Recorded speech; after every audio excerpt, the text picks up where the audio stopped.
Dani, senta aqui um minuto. Primeiro, a gente queria te agradecer. Você trabalhou muitos anos com a gente, mas a partir de hoje, quem vai assumir o seu lugar é a Alicia. Oi, Dani. Ou melhor, tchau, Dani.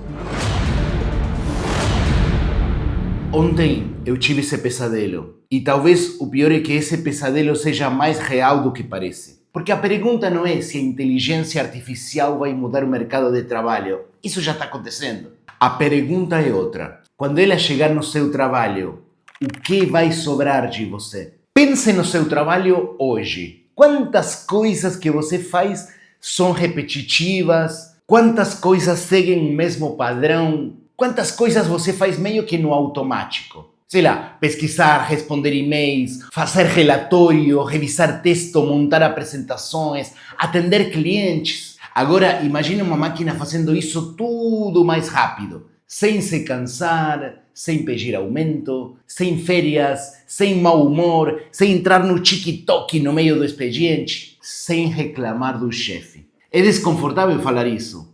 É, mas talvez seja exatamente por isso que a gente precisa falar. Porque a IA não precisa acabar com uma profissão inteira para destruir muitos empregos. Não.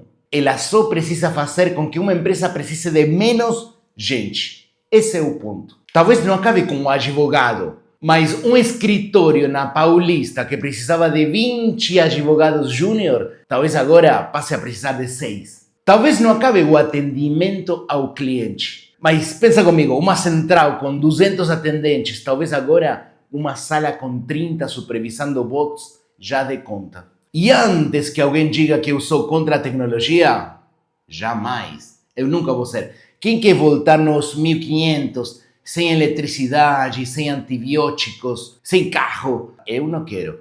Você provavelmente também não. A gente não pode parar o progresso. E nem deveria querer. Mas toda revolução tecnológica tem vencedores e perdedores. Imagina o João, lá em 1790. O cara trabalhava num tear manual. Passava dias produzindo tecidos. Aquilo era o sustento dele, a habilidade dele. Aí chega o tear mecânico. Para a sociedade, um avanço incrível. Mais roupas, mais produtividade, mas para o João, desespero total. Ou pensa num acendedor de lampião. Todo dia o cara saía pela cidade acendendo postes. Era um trabalho real. Aí chega a eletricidade. Ótimo para a humanidade. Péssimo para ele. O mundo andou para frente, mas o cara foi ficando para trás. A máquina substituir o trabalho não é novidade de ninguém, né? A novidade é que antes a máquina substituía principalmente o músculo. Agora ela está chegando no cérebro. Ela escreve, ela programa, ela edita, ela traduz. E agora entrou num território que a gente achava mais protegido, que era a criatividade. E isso para mim pega muito. Porque eu trabalho no audiovisual há mais de 20 anos. Eu vi quanto tempo dava fazer uma animação decente. Para o CQC demoravam dias para fazer os efeitos que vocês viam nas matérias. Hoje, se você escreve um prompt, por exemplo, vão criar um vídeo ultra realista fazendo compras no mercado e preocupado pelos preços, né? Pela inflação. Olha o resultado, em 2 minutos. Tá perfeito? Não. Às vezes fica meio tosco, mas já não vem mais uma mão com 6 dedos como antes. Compara o que a IA fazia 3 anos atrás com o que ela faz hoje. É absurdo.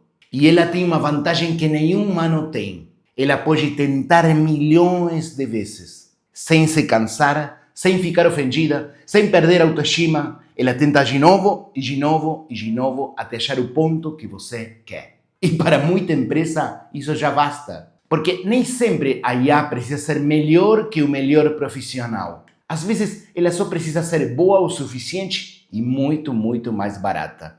Dani, calma! Tem profissões que nunca vão acabar. Sei lá, médico, psicólogo, dentista. Tem esse toque humano. Eu não quero ser atendido por uma máquina de aço. A gente gosta de ser atendido por gente, né?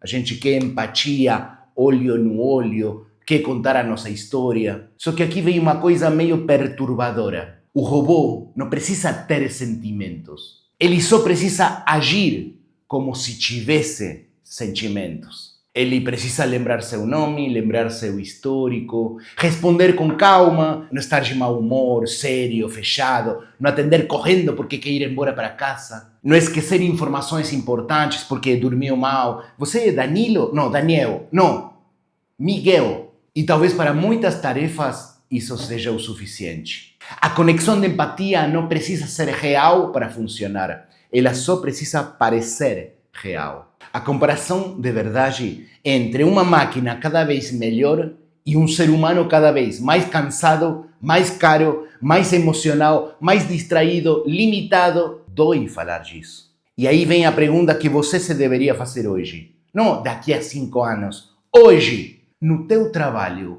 o que uma IA já consegue fazer agora? O que ela vai conseguir fazer daqui a 2 anos se aperfeiçoando? Porque aí está o erro. Olhar para essa ferramenta imperfeita e falar, meu, isso nunca vai me substituir. Mas isso está evoluindo de um jeito assustador. Foi assim que muita gente olhou para a câmera digital, para a internet, para o streaming, para o Uber. Primeiro a pessoa ri. Depois ignora. Isso é uma bolha. Isso é uma bolha. Depois tenta se adaptar correndo. E tem um problema bem grave acontecendo. Durante muito tempo, a carreira era uma escadinha, né? Uma escada. Você entrava como júnior, ia fazendo tarefas simples, aprendendo, errava, ganhava experiência, depois tinha um aumento, virava sênior, depois especialista, depois coordenador, depois gerente. Só que todos esses degraus dessa escala estão sendo atacados. Porque são justamente as tarefas de entrada que são as mais fáceis de automatizar. Pesquisas, resumo, planilhas, atendimento simples. E olha a contradição. O mercado exige experiência, mas começa a destruir os lugares onde as pessoas ganham a experiência. Como alguém vira sênior se ninguém deixa essa pessoa ser júnior? Eu aprendi muito mais nos meus primeiros anos de televisão do que na faculdade. Porque aprendi fazendo, errando, observando gente melhor. E olha, antes mesmo de você conseguir entrar em uma empresa, a IA já está fazendo metade do caminho. São os recursos in-humanos. Antes você mandava um currículo e torcia para um recrutador ler. Agora você passa primeiro por filtros robóticos. Uma IA analisando todo o seu currículo, te classificando, te comparando, te eliminando. Você agora não está concorrendo com outros candidatos somente. Você está concorrendo contra máquinas. Você pode ser rejeitado antes de um ano saber que você existe. Mas Dani, então acabou tudo, né? Não acabou, mas mudou o jogo. A pergunta não é qual profissão está segura. A pergunta é qual parte do meu trabalho continua sendo valiosa quando uma máquina já faz o básico. Quem tende a ser mais pressionado são as execuções mais repetitivas, as coisas padronizadas, que dependem mais de informação do que de julgamento. E que tende a ficar mais valioso? A confiança, a estratégia, a experiência, a visão de negócio, de negociar, a capacidade de decidir aí no calor do momento sem ter uma resposta perfeita. Um médico que só fica olhando exames de forma automática e está meio exposto. Agora, um médico que se especializa, que entende a pessoa inteira, que cruza contextos, que usa a IA como uma segunda, terceira, quarta opinião, ele fica mais forte. E existe um lado positivo nisso. Se uma máquina pode fazer parte do seu trabalho, ela também pode multiplicar a sua capacidade. Uma pessoa sozinha pode virar uma microempresa. Uma pessoa sozinha pode ter um assistente, um designer, um editor, um redator, um analista, um pesquisador dentro do computador. Então talvez a divisão dos próximos anos seja essa. De um lado, pessoas sendo substituídas completamente por máquinas. Do outro lado, pessoas usando máquinas para aumentar o próprio valor. Então o que você faz? Primeiro, para de tratar a IA como um brinquedinho mais. Segundo, olhe para a sua rotina com frieza. O que eu faço todo dia? O que eu repito? Qual é o padrão? O que depende de uma presença humana e que pode ser automatizado amanhã sem mim? E terceiro, e o mais importante, aprende IA aplicada à sua área. Não é aprender IA genérica. Sim, ChatGPT, Claude, isso você já tem que saber. é entender como ela muda o seu trabalho, o seu mercado, a sua rotina. Porque hoje o maior risco talvez não seja perder o trabalho para uma IA. O maior risco é perder o trabalho para alguém que sabe usar IA, enquanto você continua trabalhando como se estivéssemos em 1900. Então, olha para seu trabalho e se pergunta com honestidade: se uma IA fizesse metade do que eu faço hoje, ainda sobraria emprego para mim? Olá, senhor gerente. Eu quero pedir demissão. Não aguento mais.